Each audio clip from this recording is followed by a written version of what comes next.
Bonjour à toutes et à tous, merci d'être avec nous aujourd'hui sur ce plateau Télé Solutions COP21 qui vous est proposé par la mairie de Paris et l'Agence parisienne du climat en direct du Grand Palais. Nous vous proposons aujourd'hui d'explorer le sujet de l'urbanisme durable au prisme du plan climat-énergie de Paris. Actuellement, 10% du territoire parisien fait l'objet d'opérations d'aménagement.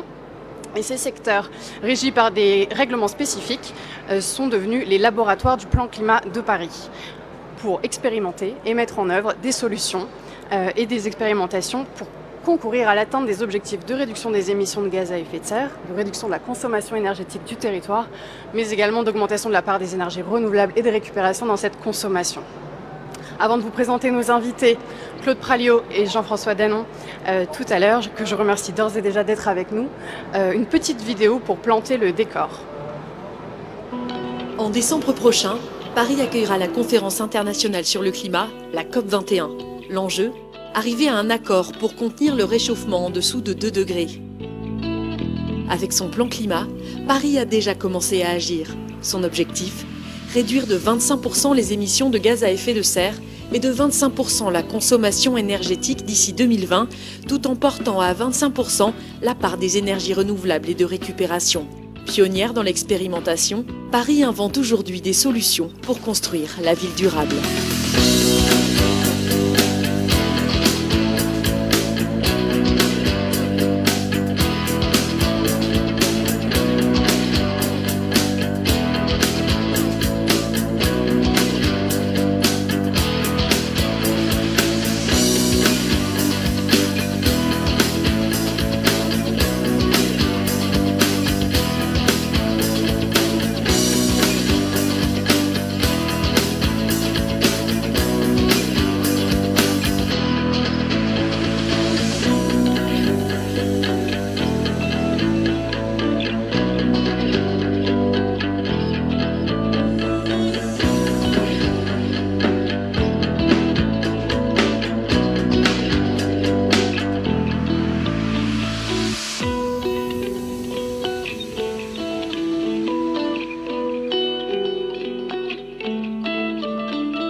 Paris a des solutions. Nous avons des solutions. Nous serons fiers de les partager avec les villes du monde entier. Pour construire ensemble un monde durable.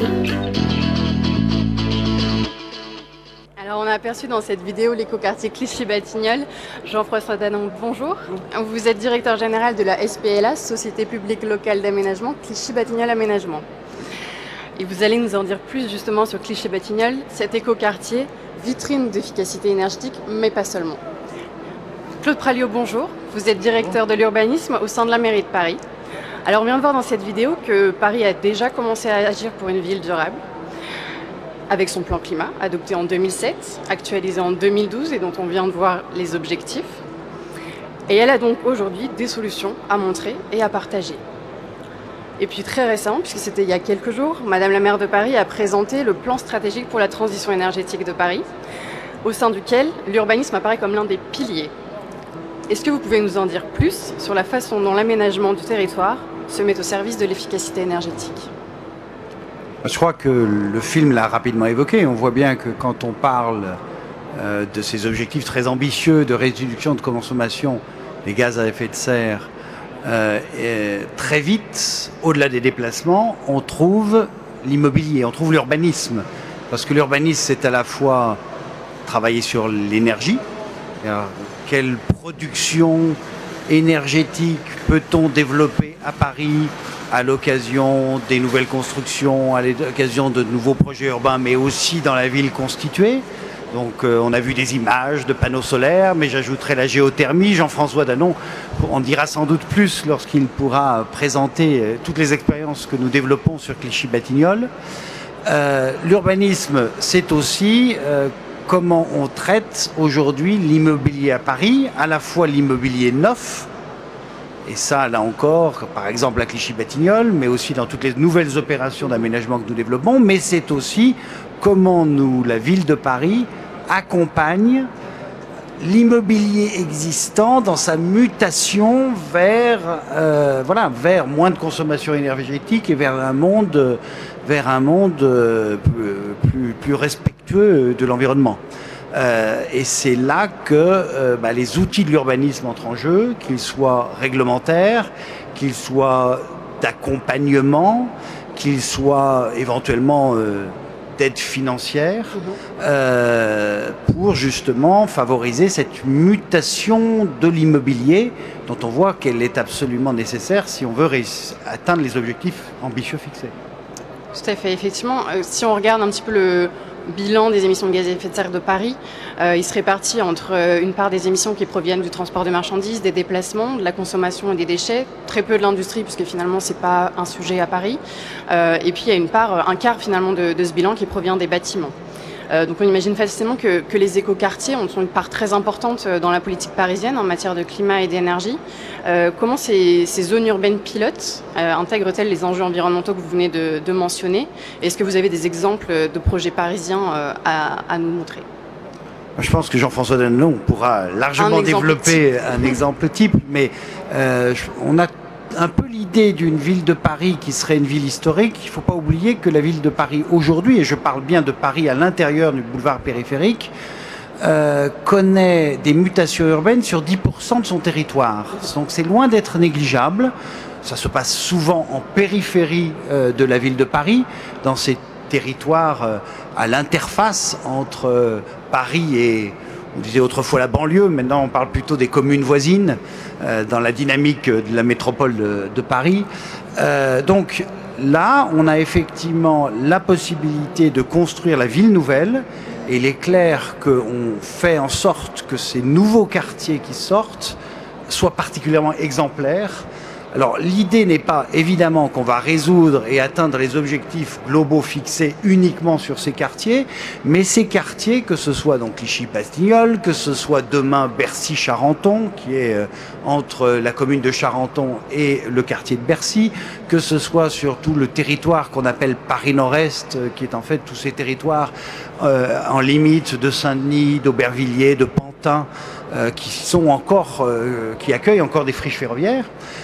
Donc l'idée, c'est que sur ces territoires, que ce soit en termes de production énergétique, de développement d'énergie, de nouvelles formes d'énergie, la géothermie, les panneaux solaires, que ce soit en termes de conception même des bâtiments, et j'allais dire même de conception de la ville, ces projets urbains soient les terrains d'expérimentation de ce qu'il est possible de faire pour en tirer des enseignements. Donc l'idée n'est pas de dire on va tout régler sur ces territoires, puisque ça ne représente que 10% du territoire parisien, mais on a là des terrains pour expérimenter, essayer, vérifier ce qui marche moins bien, et ensuite l'objectif est bien d'essayer, selon des modalités nécessairement un petit peu différentes, d'aller en même temps sur la ville construite déjà, et comment on adapte la ville construite. Voilà, je pense qu'il faut comprendre ces territoires de projet comme importants, parce que c'est pas totalement négligeable, 10% du territoire, mais aussi parce que ce sont des territoires d'expérimentation qui nous permettent de vérifier ce qui fonctionne et peut-être ce qui fonctionne moins bien, et donc ce qui a vocation à être étendu au reste de la ville et ce qui par contre peut peut-être être envisagé différemment, quoi. Ça fait plus de 10 ans finalement que vous expérimentez en accord avec le plan climat de Paris. Vous avez donc pu apprendre de ces expérimentations, tirer des enseignements. Est-ce qu'aujourd'hui vous pouvez aller plus loin à Paris? Est-ce que par exemple les outils réglementaires peuvent évoluer? Et je pense notamment au plan local d'urbanisme parisien. Et puis comment vous incitez le secteur privé à innover également? Alors il est clair qu'effectivement dès qu'on parle de la ville constituée, l'action est nécessairement un peu différente, puisqu'elle implique nécessairement d'y associer l'ensemble des propriétaires, des partenaires, que ce soit les propriétaires d'immeubles de bureaux ou d'immeubles d'activité, et puis tous les propriétaires d'immeubles de logement, et donc derrière, notamment à Paris, puisque c'est un acteur important du logement, la copropriété, quoi. Je veux dire, voilà, il y a certes les bailleurs sociaux de la ville, mais il y a aussi l'ensemble des copropriétés parisiennes, sans lesquelles on n'obtiendra pas ces résultats, enfin les résultats recherchés. Alors, on utilise un peu tous les leviers, et c'est vrai que nous sommes en train de modifier le règlement d'urbanisme de la ville de Paris. Il y a eu d'ailleurs une enquête publique, c'était en juin-juillet dernier, donc les Parisiens ont pu déjà se prononcer sur un projet. Nous sommes en train d'utiliser la voie réglementaire, c'est-à-dire que très clairement, on dit, nous n'hésiterons pas désormais à user un peu de la contrainte, c'est-à-dire à dire avec ce nouveau règlement d'urbanisme, le nouveau PLU qui devrait donc sortir au premier trimestre 2016, à dire aux futurs constructeurs dans Paris ou aux copropriétés qui vont se rénover, bah attention, demain, mais c'est vraiment demain très proche, quoi, dans quelques mois, vous allez devoir, quand vous déposez un permis de construire, venir voir la mairie de Paris et expliquer comment vous inscrivez dans une démarche d'amélioration du bilan énergétique de votre immeuble. On a voulu ce règlement relativement souple, il s'agit aussi de s'adapter à l'extrême diversité des situations des immeubles dans Paris. Je veux dire, on va d'immeubles datant facilement du XVIIe siècle à des constructions récentes. Voilà. Mais très clairement, on a décidé d'utiliser l'outil réglementaire. Alors, on l'a décidé parce que parallèlement, on a aussi plein d'autres outils. C'est-à-dire que parallèlement, vous êtes bien placé puisque vous travaillez à l'Agence parisienne du climat. Nous avons aussi développé des outils d'accompagnement, notamment des copropriétés privées.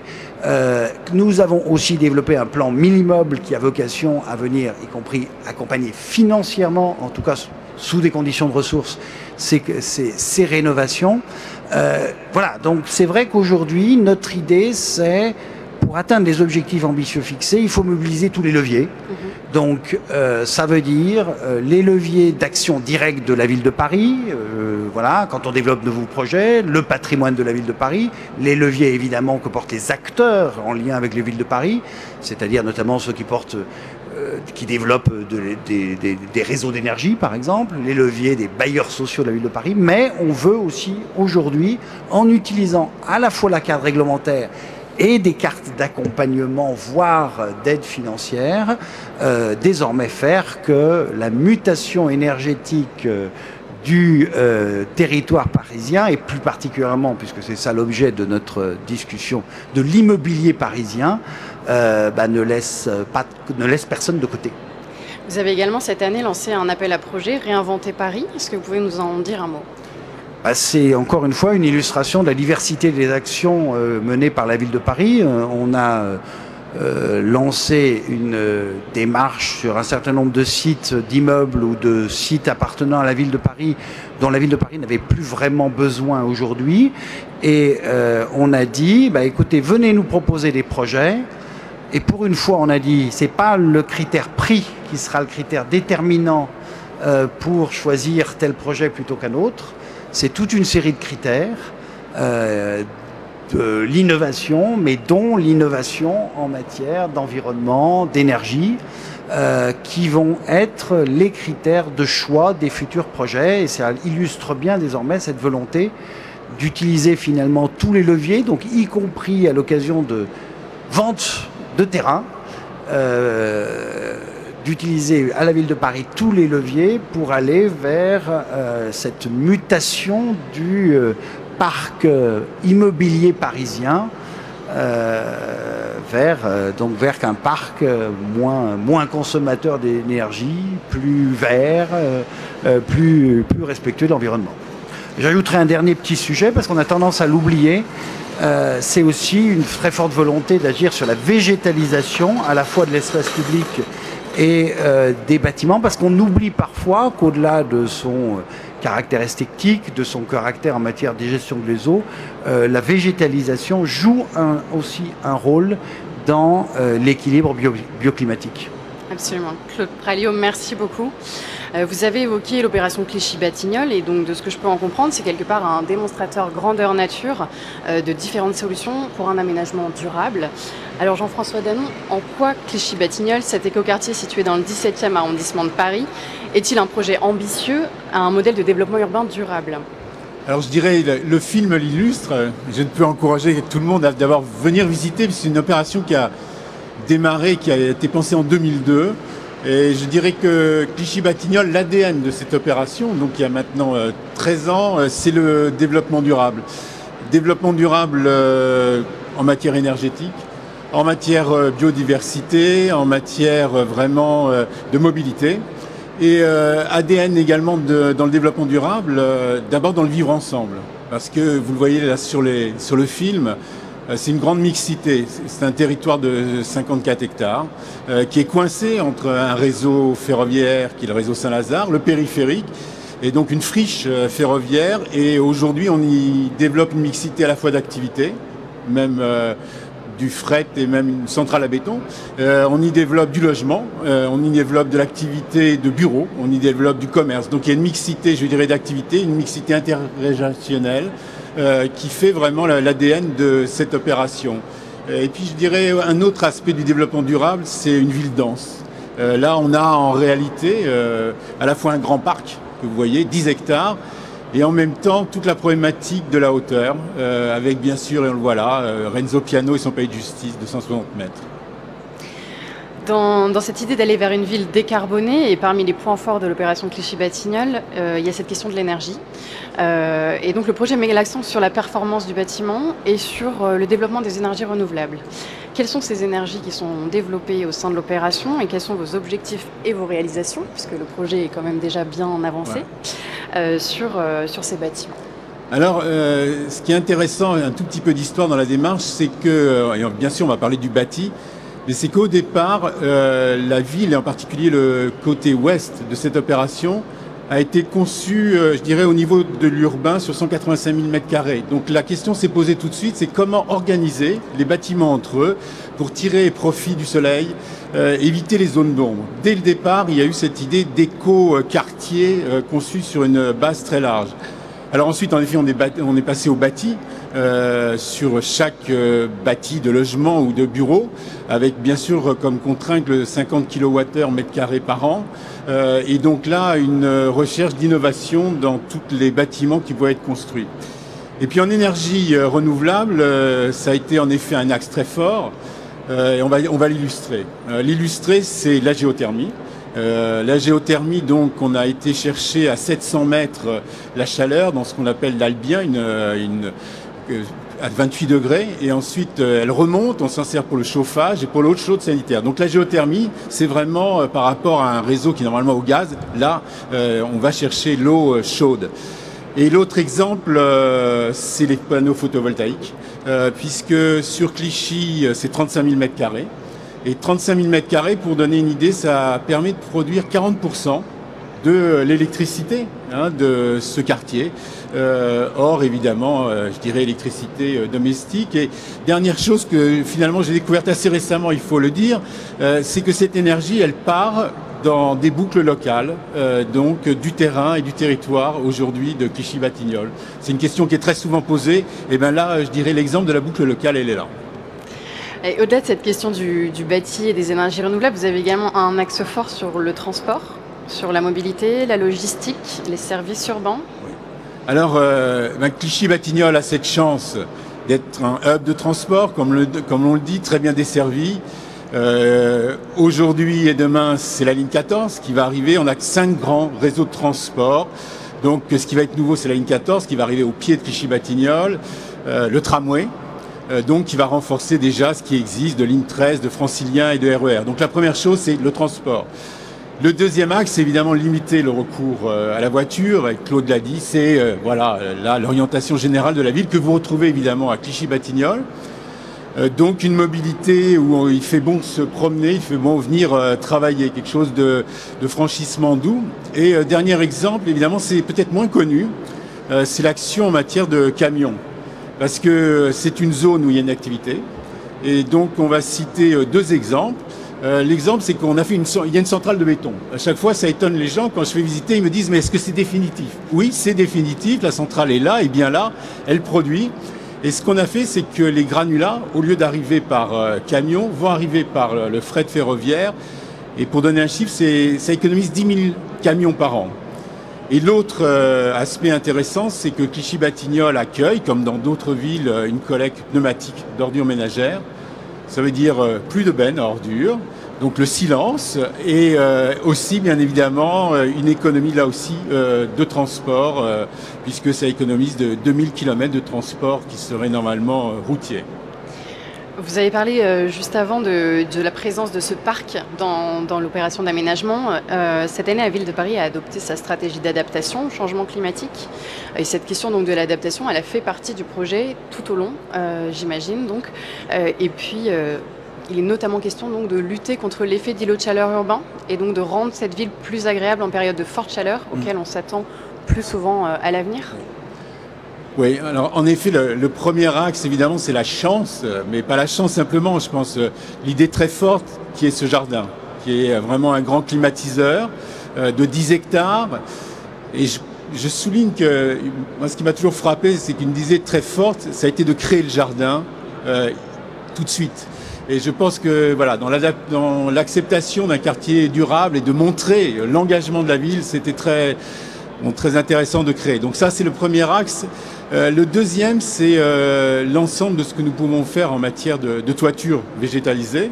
Donc il y a 30 000 m² de toiture végétalisée à Clichy-Batignolles, 20 000 m² sur tout ce qui est immeuble. Et dans le bâtiment là qui tourne et qu'on voit, qui est aujourd'hui à 120 mètres déjà, ça va être les terrasses que les Parisiens vont découvrir sur donc le Palais de Justice avec 3 grandes terrasses qui vont accueillir pas des pelouses, mais des grands arbres de grande hauteur. Et donc ça, c'est en effet pour nous adapter, je dirais, continuellement et lutter contre cet effet de chaleur. Alors rapidement, avant de vous donner à chacun la parole pour un mot de conclusion, donc, effectivement, ce projet de Clichy-Batignolles est très ambitieux. Qu'est-ce qui a permis une telle ambition et l'atteinte des objectifs? J'imagine le soutien primordial de la Ville de Paris avec sa politique parisienne. Mais au-delà, pour motiver les opérateurs et pour finalement s'assurer que cette contrainte ou cette opportunité environnementale soit assurée, qu'est-ce que vous avez mis en place comme dispositif auprès des constructeurs? Alors, parce que ce qui est satisfaisant, c'est qu'aujourd'hui on peut mesurer. On commence à mesurer et par exemple sur les centrales de panneaux photovoltaïques, voilà, au bout de 2-3 ans, voilà, on arrive à nos objectifs et donc ça c'est très intéressant. Alors comment on a réussi?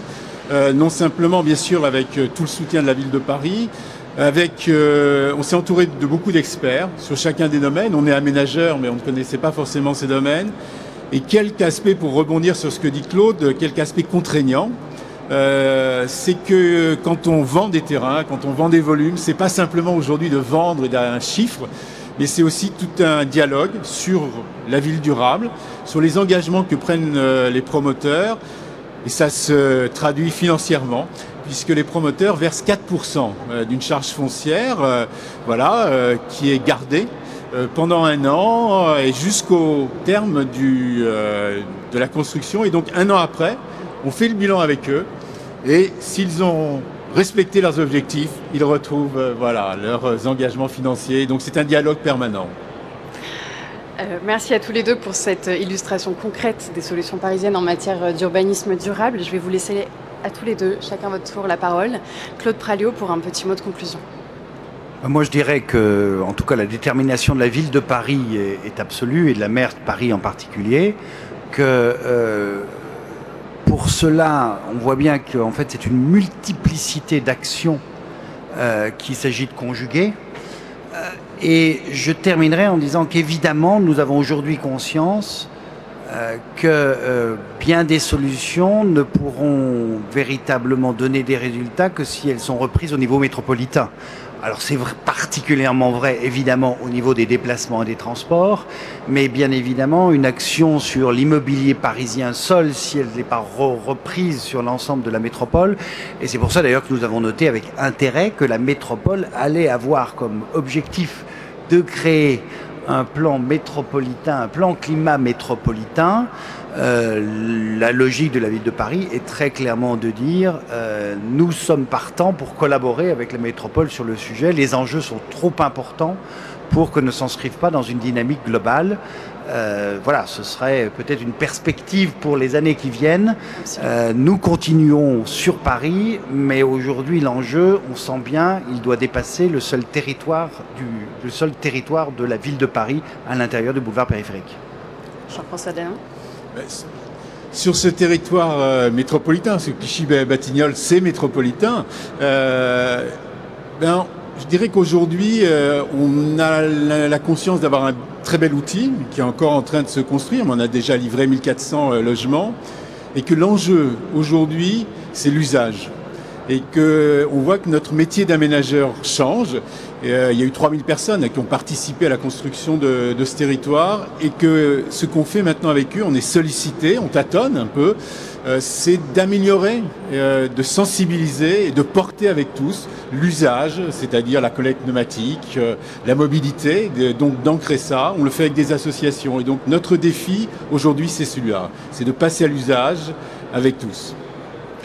Merci à tous les deux d'avoir exposé ces solutions parisiennes pour aller vers une ville durable. Merci.